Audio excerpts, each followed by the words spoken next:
स्वागत है आपका। आप देख रहे हैं एबीपी गंगा, आपके साथ हूं मैं दीपा बाफिला। न्यूज एट 4 की शुरुआत बड़ी खबर के साथ।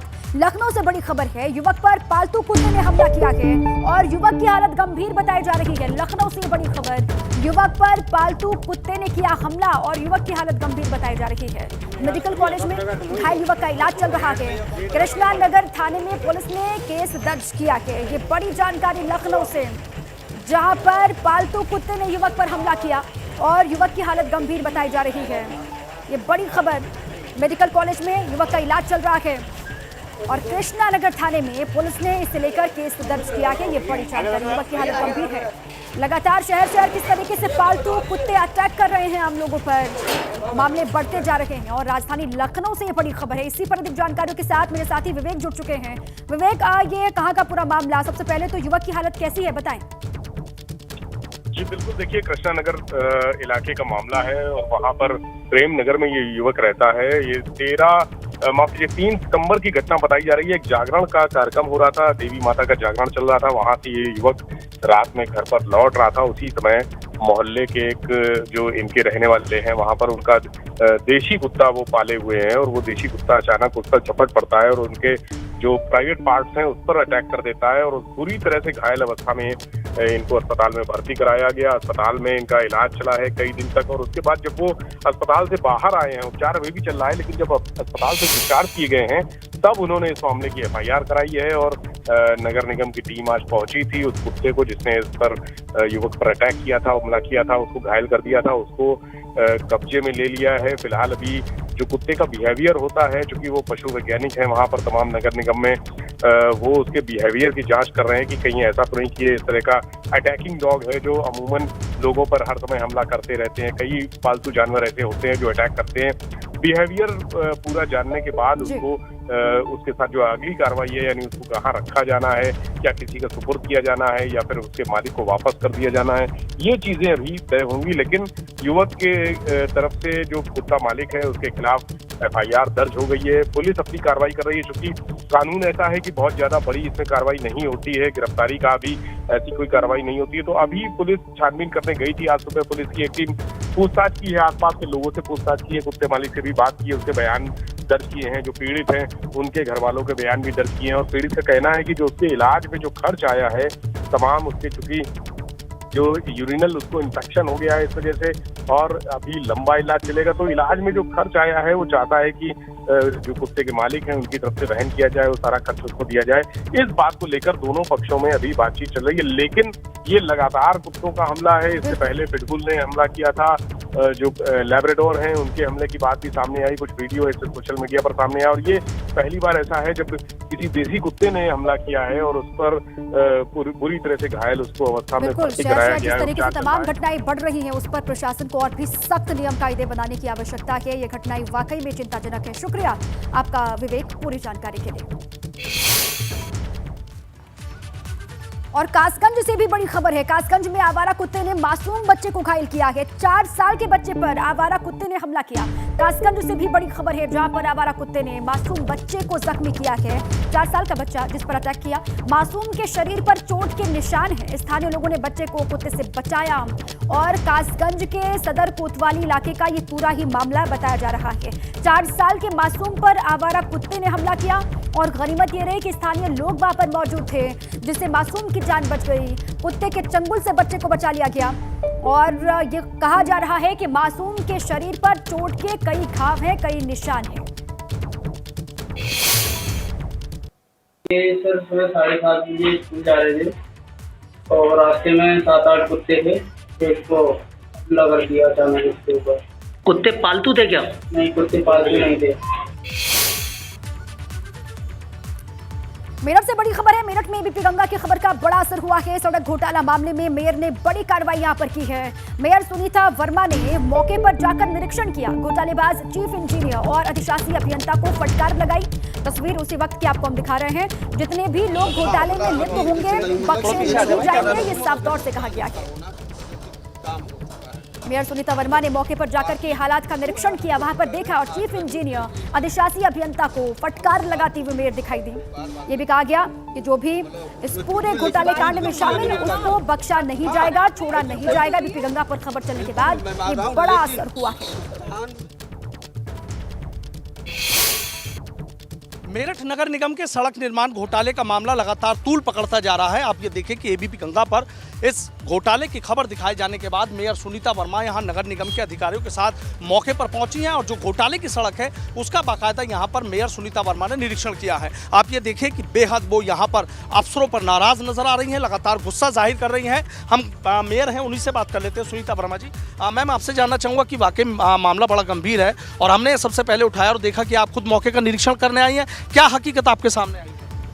हकीकत सामने है और अधिकारियों ने भी कबूला है कि हमसे गलती हुई है। लेकिन गलती क्यों हुई है इस चीज़ का जवाब मांगा जा रहा है कि 600 मीटर की सड़क पास करा के 300 मीटर बनाई गई, लेकिन उसका भुगतान नहीं हुआ। तो ये इसकी गलती नहीं है कि भुगतान नहीं हुआ, भुगतान भी हो ही जाता जो ना पता चलता। इसलिए पोल खुल गई है अधिकारियों की और ये मिली भगत थी सबकी, और जिन्हें ये काम किया है उन सब के खिलाफ कार्रवाई हो, सख्त से सख्त कार्रवाई हो। और मैं शासन को भी लिखूंगी कि 15वें वित्त का पैसा दोबारा हर चीज़ की जांच हो और दोबारा मीटिंग 15वें वित्त की जब होगी जब इसके पैसे का दुरुपयोग सही तरीके से हो। सही तरीके से नहीं हो रहा है, अधिकारियों की जेब भरी जा रही है, ये सही तरीके से काम नहीं कर रहे हैं। जो जनता का पैसा है वो जनता के नाम पे लगना चाहिए, सड़कों पे लगना चाहिए। मैं यही चाहूँगी कि ज़्यादा से ज़्यादा विकास हो। मुख्यमंत्री जी की भी यही योजना है कि ज़्यादा से ज़्यादा विकास हो शहर के अंदर, लेकिन ऐसे अधिकारी जब हमारे साथ काम करेंगे तो विकास बिल्कुल नहीं होने का और इनके खिलाफ सख्त से सख्त कार्रवाई हो। वीडियो जर्नलिस्ट स्वतंत्र सिंह के साथ सनुज शर्मा, एबीपी गंगा, मेरठ। और चलिए सनुज की ग्राउंड रिपोर्ट आपने देखी, मेयर को भी आपने सुना। एक बार फिर से सनुज का रुख कर लेते हैं, वो हमारे साथ जुड़ चुके हैं फोन लाइन पर। सनुज, मेयर पहुंची मौके पर और वहां जाकर के जानकारी भी जुटाई, अधिकारियों से बातचीत भी की। उन्होंने कहा कि जो भी दोषी होंगे, जो भी लिप्त होंगे, उन पर एक्शन लिया जाएगा। लेकिन एक्शन लेते हुए अब आगे कार्रवाई होते हुए आप देख पा रहे हैं? हाँ, देखिए इस मामले में वाकई जो ये घपला और घोटाला यहाँ भ्रष्ट अधिकारियों ने नगर निगम के किया है, इसको लेकर मेयर सुनीता वर्मा की बात हो या नगर आयुक्त अमितपाल शर्मा की बात हो, दोनों ही बेहद गंभीर नजर आ रहे हैं। नगर आयुक्त ने इस मामले में जहां एक तरफ 3 सदस्य कमेटी का गठन कर दिया है और वो कमेटी कल तक अपनी रिपोर्ट सौंप देगी, जबकि आप खुद देखिए कि एबीपी गंगा ने इस खबर को सबसे पहले प्रमुखता से दिखाया और उसके बाद मेयर एबीपी गंगा पर खबर देखने के बाद मौके पर गई है और खुद जाकर वहां पर पूरा मौका मुआयना किया है और ये देखा है कि घपले और घोटाले की सड़क। देखिए मामला वाकई बेहद गंभीर है कि जब मौके पर 300 मीटर सड़क है, आखिर इसको 600 मीटर बड़ा कैसे दिया गया। इस मामले का खुलासा एबीपी गंगा ने किया और उसके बाद आप देखिए नगर आयुक्त की बातों महत्वपूर्ण बैठक बुलाई, मेयर मौके पर जा रही है और सबसे बड़ी बात यह है कि जो भ्रष्ट अधिकारी और घपलेबाज अधिकारी हैं, यहाँ के जो यशवंत कुमार हैं चीफ इंजीनियर, उनको भी साथ मेयर अपने लेकर गई थी। जो अधिशासी अभियंता है विकास कुरुल, वो भी मौके पर थे और जो दो इसमें सबसे बड़े जो अधिकारी जिन्होंने पूरा ये एक तरीके से जानबूझकर ये काम किया, उनमें एक का नाम है आपका नानक चंद, जो इस समय कानपुर में एई हैंगे, और दूसरे जो जेई हैं वो राजेंद्र सिंह, वो गाजियाबाद नगर निगम में है। उन दोनों अधिकारियों के लिए सीधा कह दिया है कि कोई भी अधिकारी कहीं चला गया हो, इनके खिलाफ सख्त एक्शन होना चाहिए। जो भ्रष्टाचार इन लोगों ने किया, आप ये देखिए कि जो एस्टीमेट बनाया जाता है, एस्टीमेट किसी भी काम की एक आत्मा होता है और उस आत्मा को झकझोर इन्होंने दिया कि 300 मीटर की सड़क थी, 600 मीटर बनाया, लंबा चौड़ा एस्टीमेट बनाया, 2 करोड़ 28 लाख का ये जो काम था, ये काम करीब 90 लाख में और 80 लाख में भी नहीं बढ़ सकता था। लेकिन आप सोचिए कि 2 करोड़ 28 लाख का एस्टीमेट बना दिया गया, उसमें से 50 लाख की पेमेंट कर दी गई। अब इस मामले को लेकर जो है पूरे नगर निगम में खलबली मची हुई है, भ्रष्ट अधिकारियों की नींद उड़ी हुई है और मामला लगातार तूल पकड़ता जा रहा है। लखनऊ तक मामले की गूंज है, मेयर का मौके पर जाना, नगर आयुक्त और मेयर का महत्वपूर्ण बैठक करना, कहीं ना कहीं चारों अधिकारियों पर गाज गिरना तय है। अब क्या रिपोर्ट आती है, शासन को जाती है और शासन इस पर क्या निर्णय लेगा, ये बात शासन स्तर पर अब क्या कार्रवाई की जाती है, इस पर लगातार नजर होगी। एबीपी गंगा पर खबर चलने के बाद अब हरकत में अधिकारी आ गए हैं और मौके पर मेयर खुद पहुंची, जानकारी जुटाई। ये कहा जा रहा है जो भी घोटालेबाज हैं उनको छोड़ा नहीं जाएगा, मसला लखनऊ तक पहुंच चुका है। शुक्रिया सनुज पूरी जानकारी के लिए। अब खबर मुरादाबाद से है, जहां बस स्टैंड पर दुकानदारों ने युवक को पकड़कर पीटा। एक युवक को पकड़ा, उसको पीटा गया। युवक दुकानदारों से तमंचा दिखाकर उनसे पैसे मांग रहा था। हालांकि बाद में तमंचे के साथ युवक को पुलिस ने गिरफ्तार किया। पब्लिक ने युवक को यहां पर पीटा है, दुकानदारों ने युवक की जमकर पिटाई की। उसके बाद जब पिटाई हुई तो पुलिस यहां पर पहुंची, फिर पुलिस के हवाले कर दिया गया। गाजियाबाद से बड़ी खबर है, डंपिंग ग्राउंड न हटाने पर 200 करोड़ का जुर्माना। एनजीटी ने निगम और जीडीए पर 200 करोड़ का जुर्माना लगाया है। दोनों विभागों को 1 महीने के भीतर जुर्माना जमा करने के आदेश दिए गए हैं और 6 महीने के भीतर डंपिंग ग्राउंड हटाए जाने के आदेश दिए गए हैं। आदेश के बावजूद शक्ति खंड 4 से डंपिंग ग्राउंड न हटाए जाने का ये पूरा मामला है।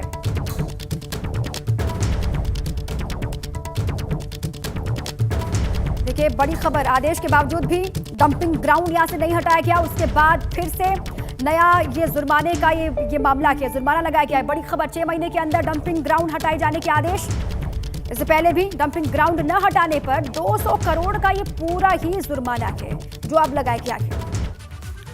और अब चलिए आगे बढ़ते हैं। दरअसल पूरा मामला है क्या, इंदिरापुरम क्षेत्र के शक्तिखंड में आवासीय कॉलोनी है। पूरे मामले को आप समझिए, आपको ये पूरा मामला गहनता से समझ में आएगा। जहां लंबे वक्त से कूड़ा डाला जा रहा था और जिसकी लोगों ने नगर निगम और जीडीए से शिकायत की, लेकिन सुनवाई नहीं हुई। इसके बावजूद भी स्थानीय लोगों का कहना यह है कि गंदगी का आलम लगातार बना हुआ है और बहुत शिकायतें पहले की गई लेकिन कोई सुनवाई नहीं हुई। इसके बाद हमने एनजीटी में याचिका दायर की और एनजीटी ने डंपिंग ग्राउंड हटाने के निर्देश दिए, लेकिन फिर भी कूड़े का निस्तारण नहीं किया गया, ये लोगों का कहना था। उसके बाद एनजीटी ने अब जुर्माना लगा दिया है और जल्द से जल्द डंपिंग ग्राउंड बनाने का आदेश दिया गया है। ये बड़ी खबर भी है। देखिए, गाजियाबाद डंपिंग ग्राउंड न हटाने पर 200 करोड़ का जुर्माना लगाया गया और जल्द से जल्द ही हटाने के लिए कहा गया कि एनजीटी ने निगम और जीडीए पर 200 करोड़ का जुर्माना लगाया। दोनों विभागों को 1 महीने के भीतर ये करना होगा। जुर्माना जमा करने के आदेश है और 6 महीने के भीतर डंपिंग ग्राउंड हटाए जाने के भी आदेश दिए गए हैं। 6 महीने की मोहलत दी गई है। नगर निगम का डायरेक्टली इसमें कोई योगदान नहीं है, ना तो कूड़ा हमने जनरेट किया। हम तो केवल इस शहर हित में और नगर हित में और जनहित में इस कूड़े को प्रोसेस करने में जीडीए की हेल्प कर रहे हैं। तो इस तरह से जो टाइम 2 महीने का दिया गया है, मुझे लगता है कि शायद हम अपना पक्ष जो है माने एनजीटी में ठीक से या तो नहीं रख पाए होंगे, तो इसीलिए हम लोग जो वस्तुस्थिति है उससे माननीय उच्चतम न्यायालय में अपनी एक विशेष अनुज्ञा याचिका हम लोग दायर कर रहे हैं और मुझे पूरी उम्मीद है कि हमारा पक्ष वहाँ पे सुना जाएगा और हमें भी इस गाजियाबाद नगर निगम व गाजियाबाद विकास प्राधिकरण पर ठोका एनजीटी ने 200 करोड़ रुपए का जुर्माना।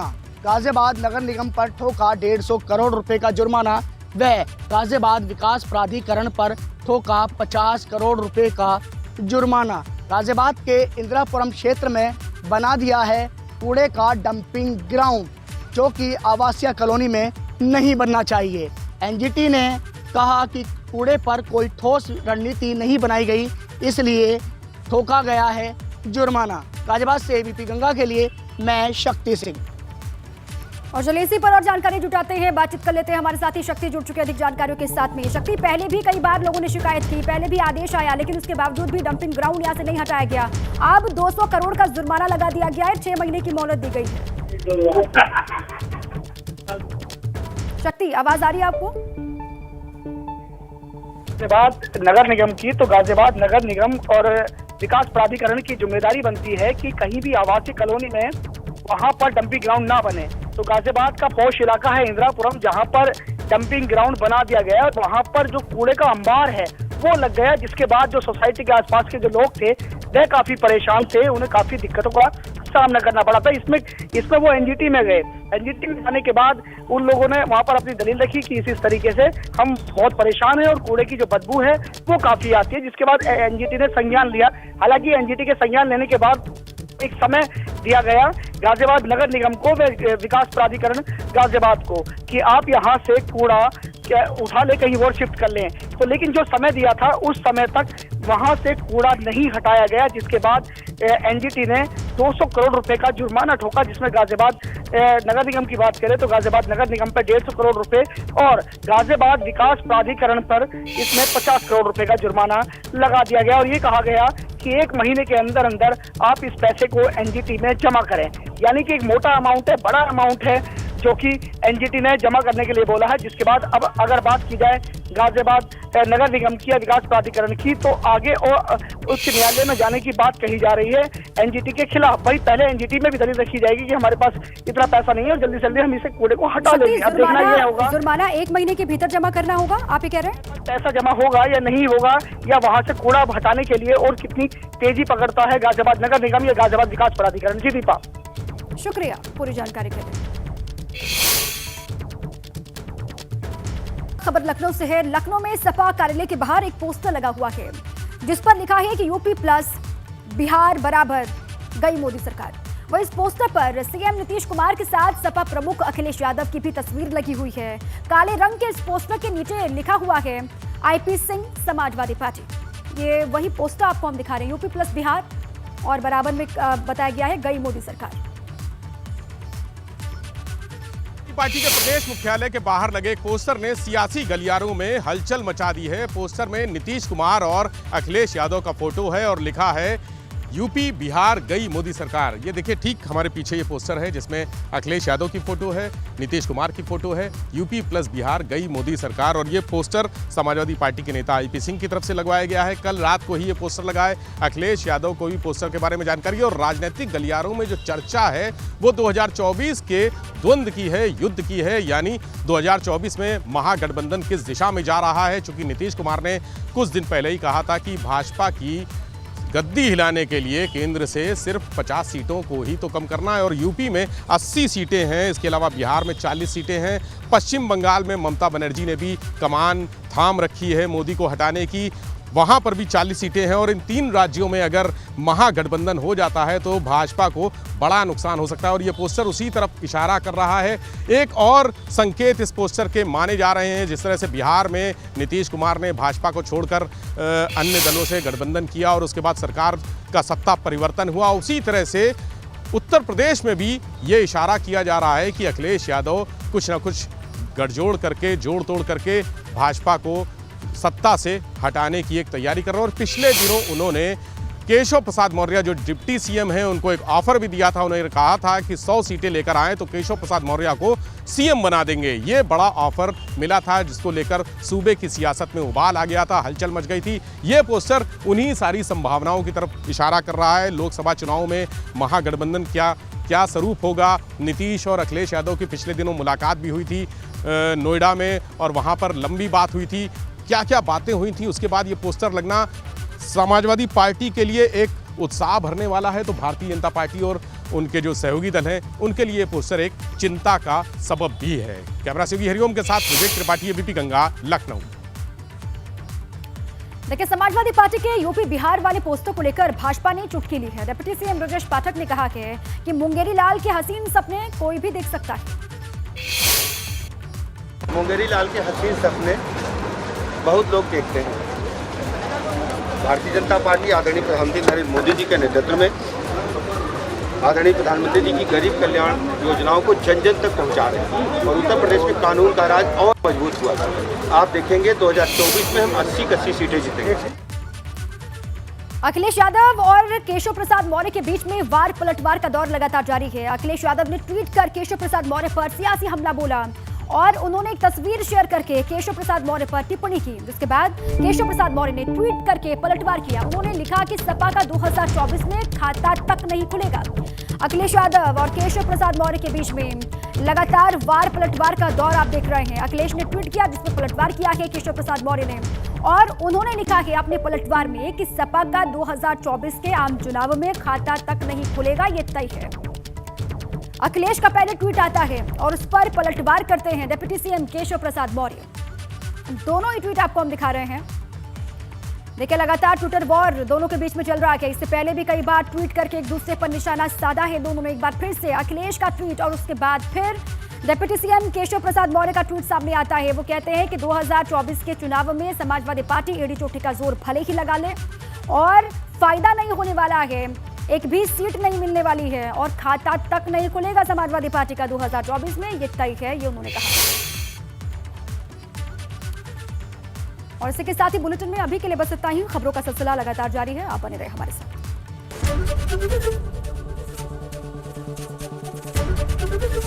एबीपी गंगा, खबर आपकी, जुबान आपकी।